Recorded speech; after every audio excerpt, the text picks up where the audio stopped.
So this evening, we're reading from Srimad Bhagavad Gita, chapter 3, text number 4.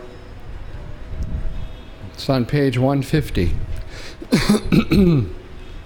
Om Namo Bhagavate Vasudevaya.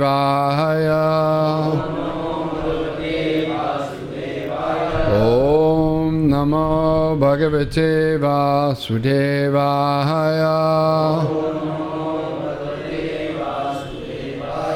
Om Namo Bhagavate Vasudevaya.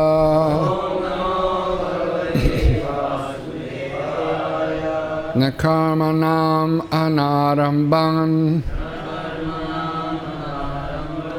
Akarmanam anarambam. Naishkarmyang purushosnute. Naiskarmyang purushosnute. Nacha sanyasanadeva. Nacha sanasanadeva. Siddhim samagad Siddhim samadhahi gacchati.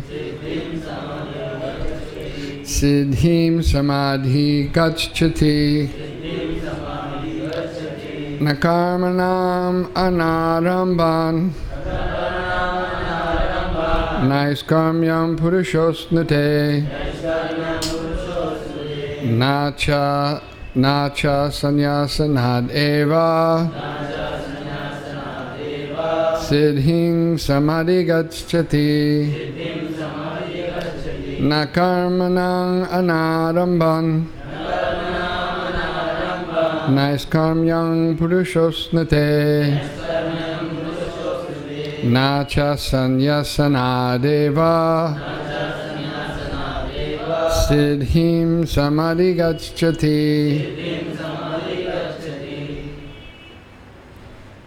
Anyone else? Na, not. Karmanang, of prescribed duties. Anarambat, by non-performance. Naiskarmyam, freedom from reaction. Purushaha, a man. Ashnute, achieves. Na, nor. Cha, also. Sanyasanat, by renunciation. Eva, simply. Siddhim, success. Samadhi gacchati, attains.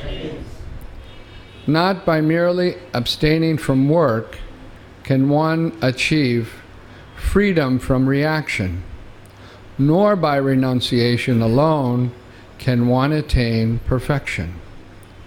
Purport by His Divine Grace Srila Prabhupada. The renounced order of life can be accepted when one has been purified by the discharge of prescribed form of duties, which are laid down just to purify the hearts of materialistic men. Without purification, one cannot attain success by abruptly adopting the fourth order of life, sannyas. According to the empirical philosophers, simply by adopting sannyas, or retiring from fruitive activities, one at once becomes as good as Narayan. But Lord Krishna does not approve this principle. Without purification of heart, sannyas is simply a disturbance to the social order. On the other hand, if someone takes to the transcendental service of the Lord, even without discharging his prescribed duties, whatever he may be able to advance in the cause is accepted by the Lord, Buddhi Yoga. Svalpam apyasya dharmasya trayato mahato bayat. Even a slight performance of such a principle enables one to overcome great difficulties. Om Ajnanatimirandasya Jnananjana Shalakaya Chakshurunmilitam Jena Tasmai Shri Gurave Namaha. So here, these verses, this verse 1 through 9, Arjuna, of course, in the first verse has this question, puts forth this question to Krishna, and Krishna is explaining about action in Krishna consciousness. What's the nature of the living entity? And here he's explaining that you have to do work, right? That's the nature of the living entity. Lord Krishna explains that you can't even maintain your material body without doing some kind of work. So the idea that one is going to renounce activities is a false concept, right? Real renunciation of activities means to engage activities in the service of the Lord, to do something in the service of the Lord. And this is what constitutes real renunciation. So there's this idea that I'm going to give up all works, and for that reason some persons, they accept the order of sannyas. But here in this purport, Srila Prabhupada is explaining that there's prescribed duties that one must perform for purification. Sanskars are activities that are performed for purification. And unless one has performed these prescribed duties, one will not be purified. And to prematurely accept the order of sannyas without becoming purified will simply create a disturbance. Srila Prabhupada tells how some of his students in the very early days, 1966 in New York, when Srila Prabhupada hadn't even started ISKCON yet, but he had some students coming to him. And he was teaching them the principles of Bhakti Yoga. So they went to one Swamiji, and they saw that the so-called Swamiji was smoking cigarettes. So they said, they told the Swamiji, no, we don't smoke cigarettes because Swamiji told us not to smoke cigarettes. So that so-called Swami felt very embarrassed that he was wearing the cloth of a renunciate, a sannyasi, but his activities were not on that level. Right? So this is the problem. So one should remain on the level that one is on, right? And not make a show of so-called spiritual renunciation or the material renunciation, so-called. Because, artificially one will not be able to maintain that. One will act on the level that one is on, right? And that's why Srila Prabhupada says to artificially accept the order of sannyas without purification just creates a disturbance, right? People expect a sannyasi will act appropriate. And certainly a sannyasi who has performed some sinful activity, that becomes like a scandalous affair.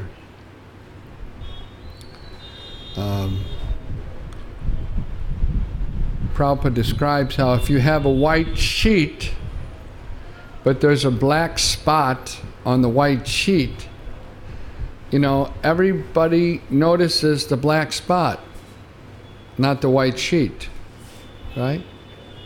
So a sannyasi's character should be spotless, right?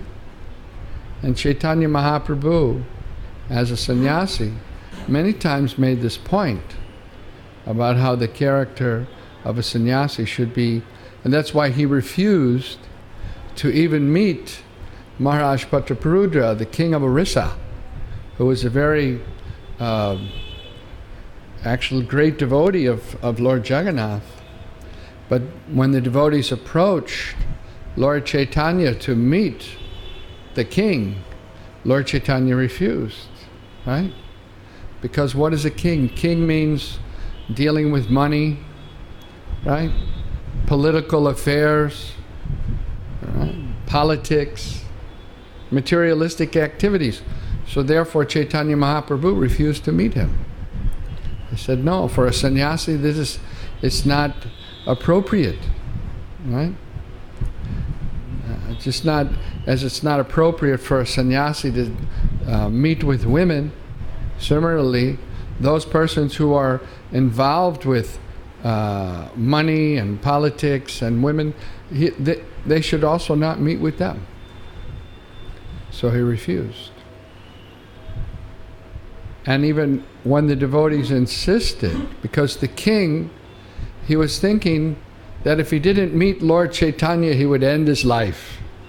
He would finish himself. He was so desperate to meet Lord Chaitanya. Again, they approached Lord Chaitanya, some of his confidential devotees.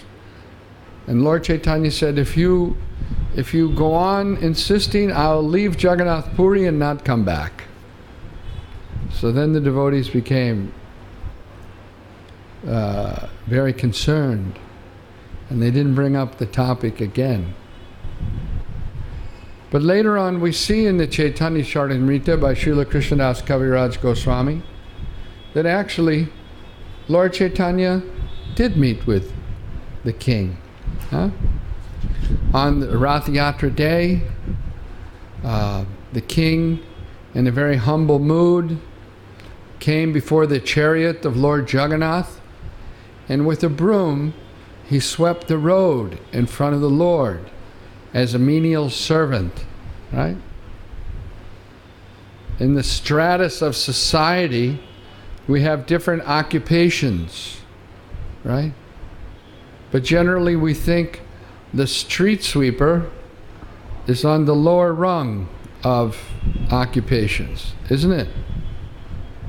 Certainly not the chief executive officer in a multinational company driving a Mercedes-Benz. We think he's on one level, right? And someone who's works for the BMC on daily basis and daily wages and sweeps the street, they're on another level, right? But the king of Orissa, the most powerful position, materially speaking, he took the position of a street sweeper. Why? For the pleasure of Lord Jagannath. When Chaitanya Mahaprabhu saw this act of humility on behalf of the king, he appreciated that very much. And when he appreciated the mood of service, when Chaitanya Mahaprabhu appreciated the mood of service, then Prataparudra, Maharaj Prataparudra, became eligible to get Mahaprabhu's mercy. And later on in the Rath Yatra, when Lord Chaitanya took some rest in the Balaba gardens, at that time, Maharaj Prataparudra was there in the garden, dressed as an ordinary person. And when Mahaprabhu laid down to rest during the Rath Yatra from dancing and dancing, he took a little rest there. The king came up and began to massage his feet, and he started reciting verses from the 10th canto of Srimad Bhagavatam, starting Tavakatamritam Taptamulanam. And when Sri Chaitanya heard these confidential verses from Srimad Bhagavatam, he became filled with ecstasy. And not considering who was reciting the verses, but only appreciating his mood of Krishna consciousness, Chaitanya Mahaprabhu embraced Maharaj Prataparudra. And in this way, he got the mercy of Sri Chaitanya Mahaprabhu. So, it's a matter of we see that although Maharaj Prataparudra was a great king, right? Even that did not stop him from getting the mercy of the Lord, because he had a humble mood of service to the Lord. Service. The service mentality is the secret to success in Krishna consciousness. You have to work. It's not that you can withdraw yourself from all activities and become free from material activities. It's not possible. Even if you go to the Himalayas, you'll still have to do something there. And I had a friend once, he used to go to the Himalayas. His name was Radhakundas. And he used to live in a cave, right? Way up, right? In the mountains. All by himself. And he used to cook his own food there, right? And some village children used to come and meet him. So he would engage them. They would bring some rice from their village, and then he got them to chant Hare Krishna, and then they went back to their village and they told their mother and father about Hare Krishna. So even though he was in the Himalayas, living in a cave, still he was engaged in preaching activities, right? So if a materialistic person would have went there, they would have been engaged in some material activities, because the nature of the living entity is to always be active. We don't work, the body doesn't work. The body only works because of the presence of the soul, right? It's like if there's not a driver in the car doesn't move. It just sits there. It's inert or dead. The same thing with the body. The body's only active because the soul is in the body, and the soul is active. Right? So the soul is giving life to the body. Because that's the nature of the soul, is to be always active. So one cannot renounce activities. One has to be active. Even if one takes sannyas, that doesn't mean that one becomes inactive. Right?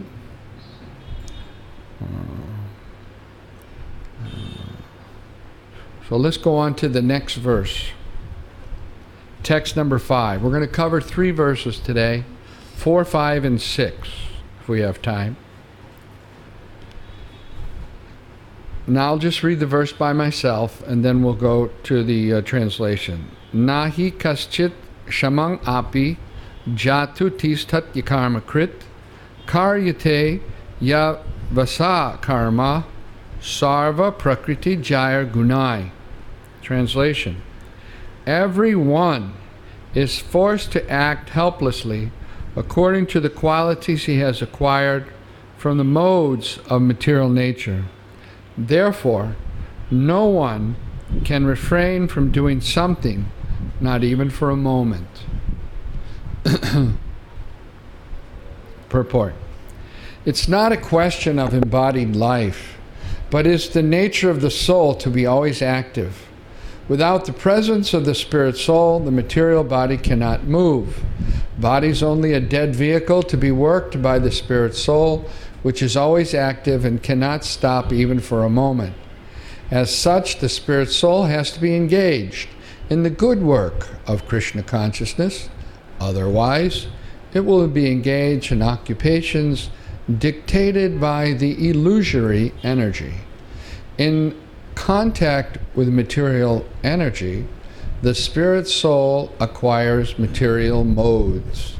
And to purify the soul from such affinities, it is necessary to engage in the prescribed duties enjoined in the Shastras. But if the soul is engaged in its natural function of Krishna consciousness, whatever he is able to do is good for him. The Srimad Bhagavatam, 1st canto, 5th chapter, text 17, affirms this.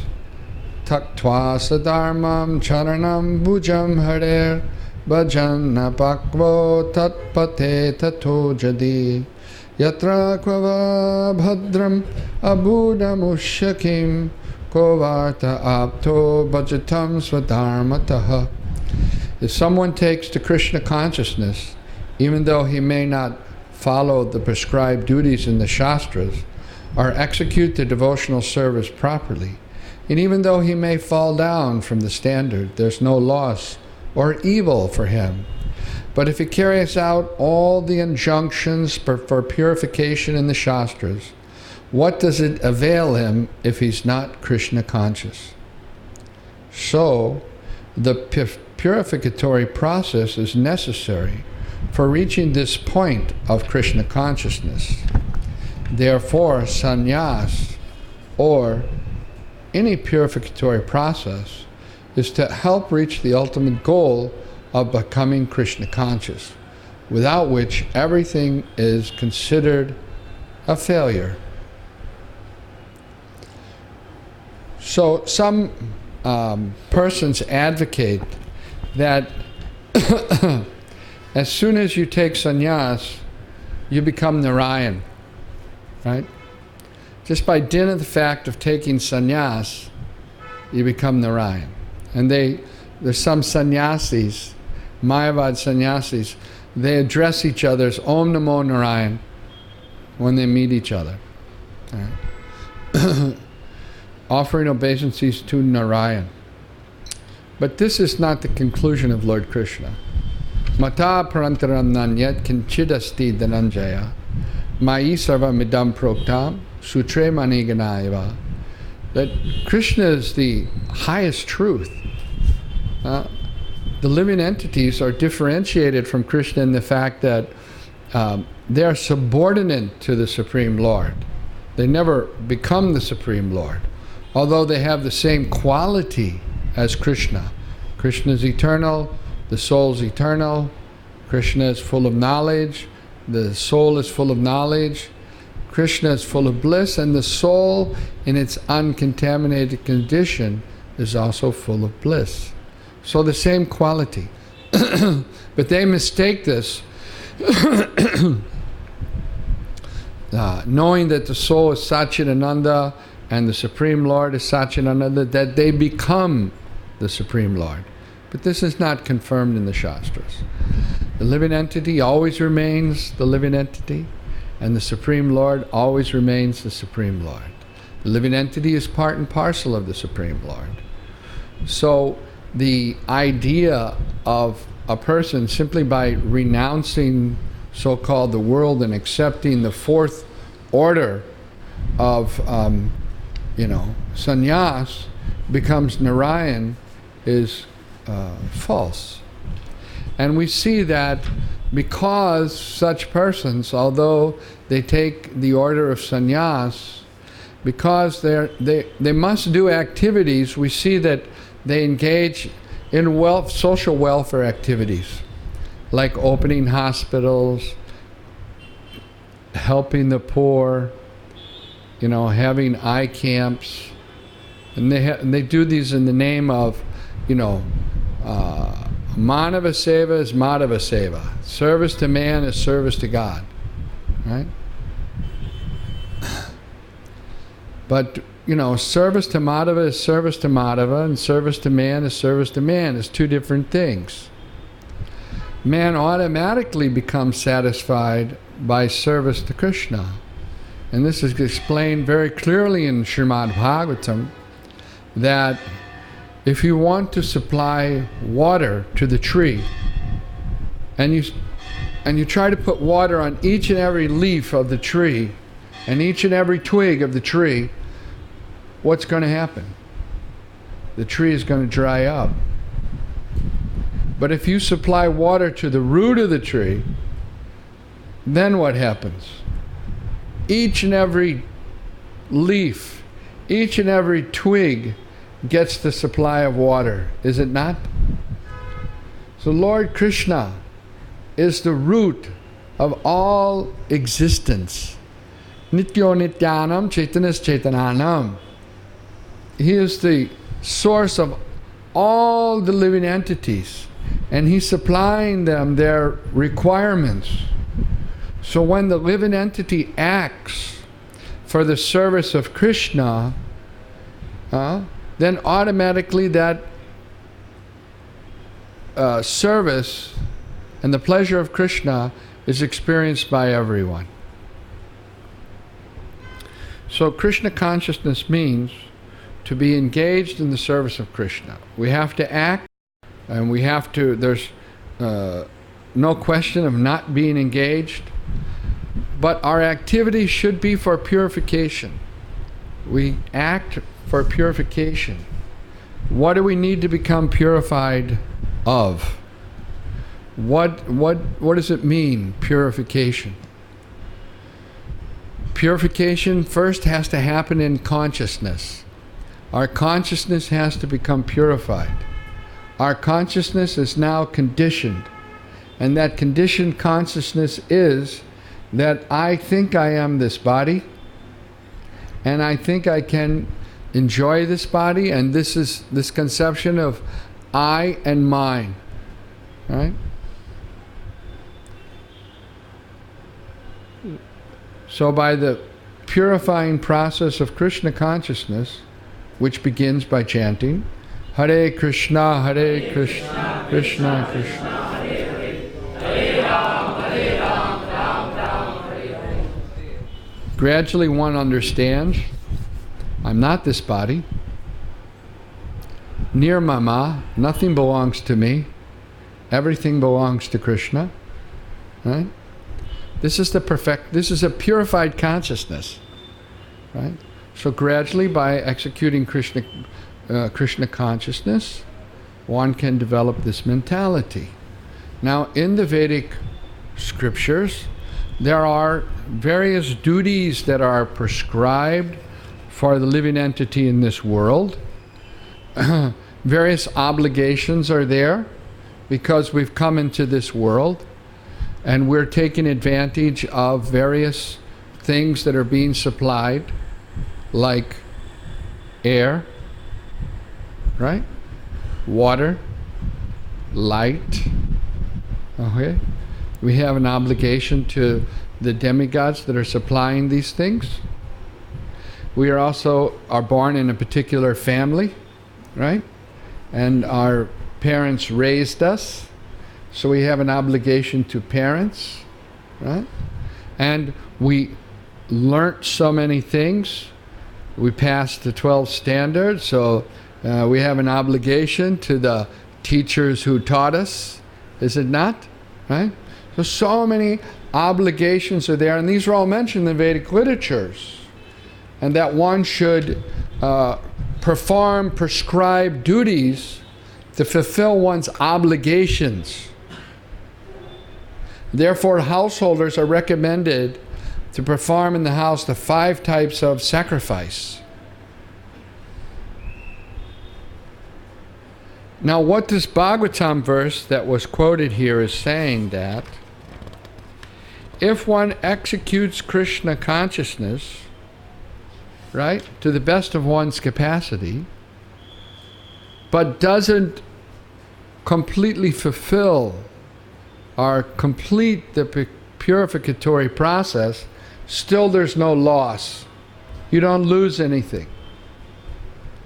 Right? Let's say that you chant Hare Krishna, but in this lifetime you don't become completely purified. So what happens then? Right?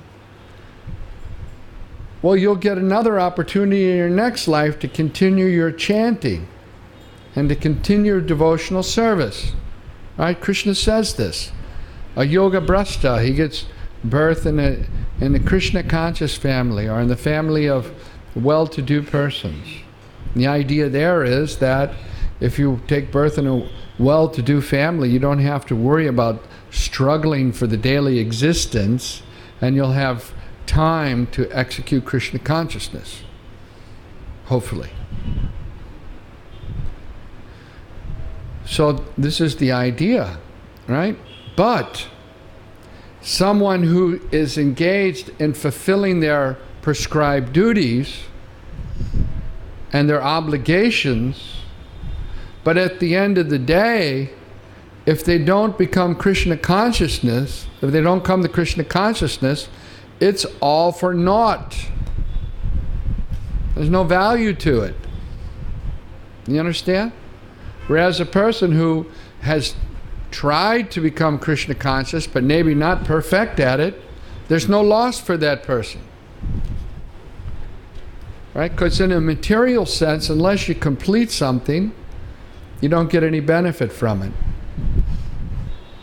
Like if you want to make a cabinet, you have to actually complete the cabinet in order to benefit from that work. Is it not? But Krishna consciousness is different from that. Even if you do a little bit of Krishna consciousness, you're protected from so many different kinds of dangerous situations. That's what Krishna says. Right? So what's the most dangerous situation? What's the most fearful situation for us? What? Kal means time. Death. Yeah, but what happens after death? Yeah. Taking birth in human life? Right, taking birth as an animal again. Right? Because there's 8,400,000 species of life, and it's only in the human form of life that we can understand about Krishna consciousness. So if we slip back down into the animal life, right? In the animal forms, there's not sufficient intelligence to understand Krishna consciousness. So that would be the greatest misfortune of, after having obtained this rare human form of life, if we didn't take full advantage of it in practicing Krishna consciousness. So that's why even a little bit of Krishna consciousness is so beneficial for us. Let's go on to verse number 6. Karmendriyani sangyamya na aste manasasmaran indriyarthang vimudatma mityachara sa uchyate. One who restrains the senses of action, but whose mind dwells on sense objects, certainly deludes himself and is called a pretender. There are many pretenders who refuse to work in Krishna consciousness, but make a show of meditation, while actually dwelling within the mind upon sense enjoyment. Such pretenders may also speak on dry philosophy in order to bluff sophisticated followers, but according to this verse, these are the greatest cheaters. For sense enjoyment, one can act in any capacity of the social order, but if one follows the rules and regulations of his particular status, he can make gradual progress in purifying his existence. But he who makes a show of being a yogi while actually searching for the objects of sense gratification must be called the greatest cheater. Even though he sometimes speaks of philosophy, his knowledge has no value, because the effects of such a sinful man's knowledge are taken away by the illusory energy of the Lord. Such a pretender's mind is always impure, and therefore his show of yogic meditation has no value whatsoever.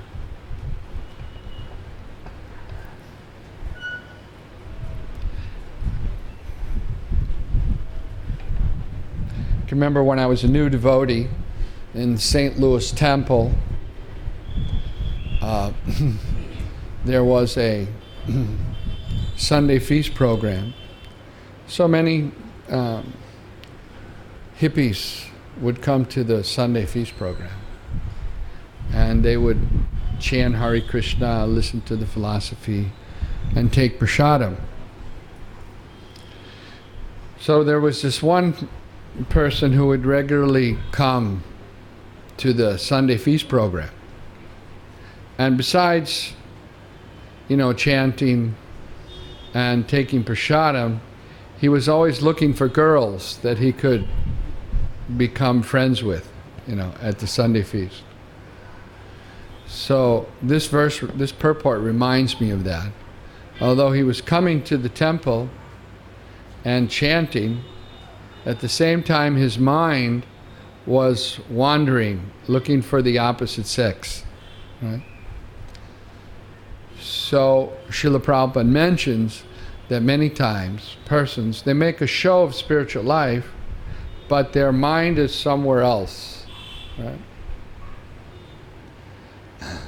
And Prabhupada mentioned that these are the cheaters, right? So Srila Bhaktisiddhanta Saraswati Thakur mentions that there's two persons in this world, the cheaters and the cheated, right? So the cheaters are there to, even many times speak big philosophy, but actually their mind is somewhere else. And you can be in any social order for sense gratification, right?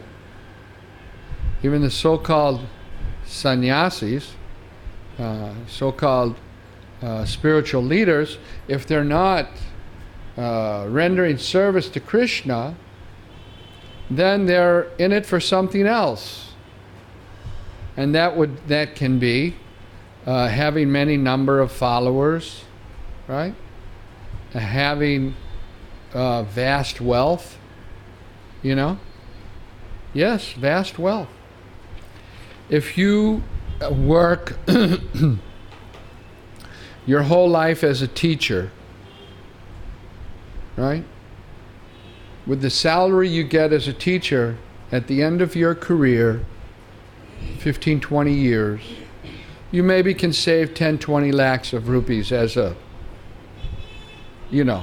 savings, right? If you are a, a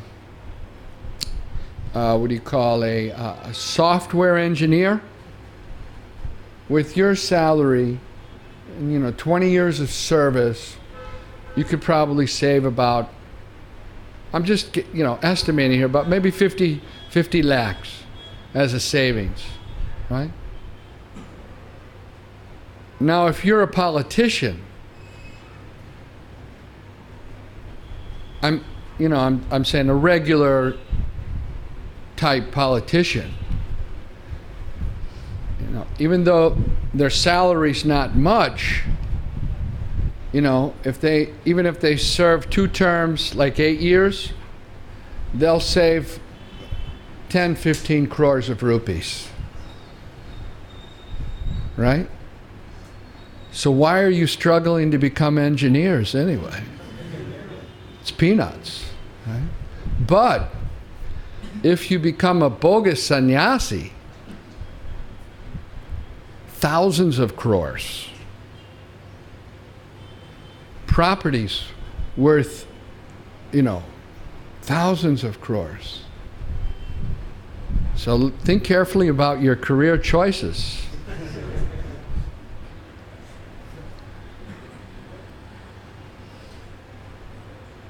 We, on the other hand, have the example of honest devotees, right? They're rendering service to Krishna. And, even a devotee that's not on the topmost platform, if they're sincere Krishna takes that into consideration, right? Because the material energy is very, very powerful. There's no doubt about it. And the material energy is Krishna's energy. So how can the small, insignificant spiritual spark overcome the material energy? Just by taking sannyas? It's not going to be possible, right? But that same spiritual spark that works in cooperation with the enjoyment of Krishna very easily crosses over the material energy, just like the example is given if there's a, in the rainy season it rains and the calves walk in the mud and their little hoof prints fill up with water, right? So generally speaking, we see the material energy as the ocean of material existence, the ocean of nescience, Prabhupada describes it. Very difficult to cross over. But if one has surrendered to Krishna and cooperates with the enjoyment of Krishna, then that material ocean shrinks to like the water that's contained in the calf's hoof print, and one can very easily cross over it. Daivyeshu gunamayi mama maya duratya mamevaye prapadyante mayamitam tarantite. So we have here two things. Krishna, first of all, he's saying, my material energy is duratraya. Very difficult to cross over. Daivyeshu gunamaye mama maya duratya. Mam evaye prapadyante. But if anyone has surrendered unto me, prapadyante, then taranti, it becomes very easy to cross over. So what's the secret? The secret is surrender. The secret is to give everything to Krishna. What do we have? Well, we have our, we have a mind, we have body, we have words, right? So we can give our words to Krishna by chanting Krishna's holy name. Hare Krishna, Krishna Krishna, Hare Hare. We can give our minds to Krishna by thinking of ways to serve Krishna. By thinking of ways to fulfill the mission of Krishna. What's the mission of Krishna? Yada yada hi dharmasya glanir bhavati bharatam abhyutanam adharmasya taratmanam srijami. Whenever there's a decline of irreligion, Krishna says, I invent myself, right? So now, 5,000 years ago, Krishna personally came, but in this age, right, Krishna's not personally present, like he was with Arjuna on the battlefield of Kurukshetra. So the sages, just after Krishna left in Namasharanya, headed by Shonak Rishi, they asked Sutta Goswami, what do we do? The personification of Dharma has gone from this world. What is there to protect us? Where do we get light? And Sutta Goswami explained that in this Kali Yuga, one will get light from the Srimad Bhagavatam. That the Srimad Bhagavatam represents Krishna in this Kali Yuga. And that if anyone takes shelter of the Srimad Bhagavatam, they'll be protected from the bad qualities that are there in this particular age that we live in, right? So how do we take shelter of the Srimad Bhagavatam? It's very simple. Every day you hear Srimad Bhagavatam. That's why Srila Prabhupada has instituted in the program of ISKCON in all of our temples around the world, Srimad Bhagavatam class, where people can regularly come and in the association of devotees hear Srimad Bhagavatam. And this simple act of hearing, engaging our mind, right, and thinking about the wonderful Srimad Bhagavatam, fantastic philosophy, pastimes, and different descriptions of the Lord and His devotees, the simple act of hearing this will encourage us to take the right choices in life. Life is a matter of choices, one choice after another. Things come to us, we have to choose. You're going down the street, you have to decide whether to go right or left, isn't it? Well, life is a matter of choices. But if we establish ourselves firmly on the spiritual platform, then we'll make the right choices. We'll make those choices that are helping us be progressive in spiritual life, to bring us closer to the ultimate goal of having ecstatic love for Krishna.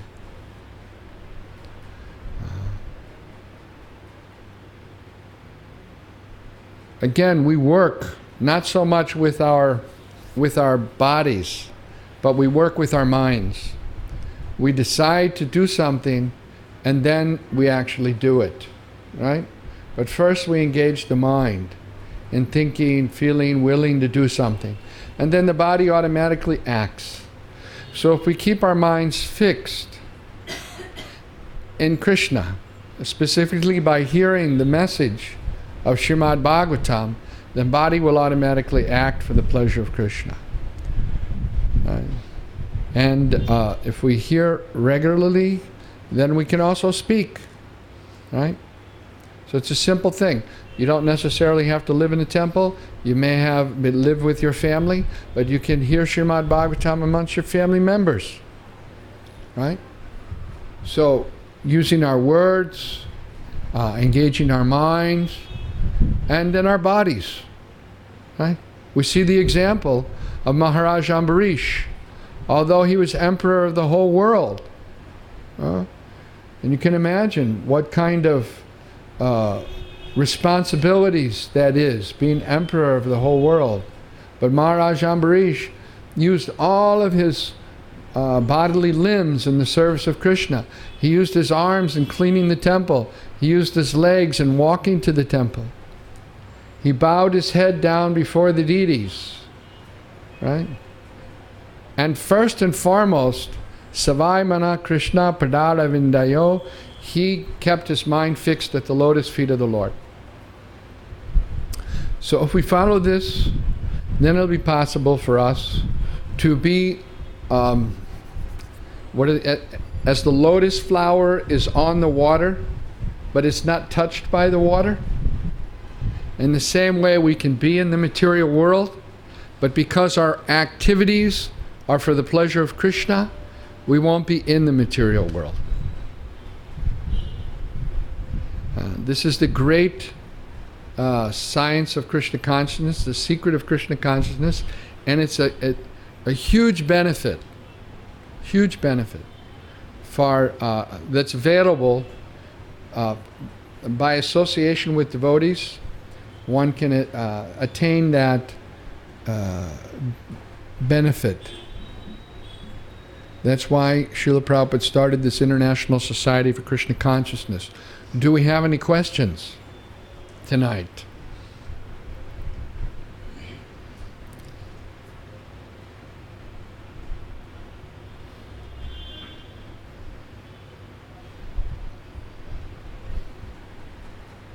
No questions? That means you accepted everything I said? That means you all have to chant Hare Krishna now and render service to Krishna.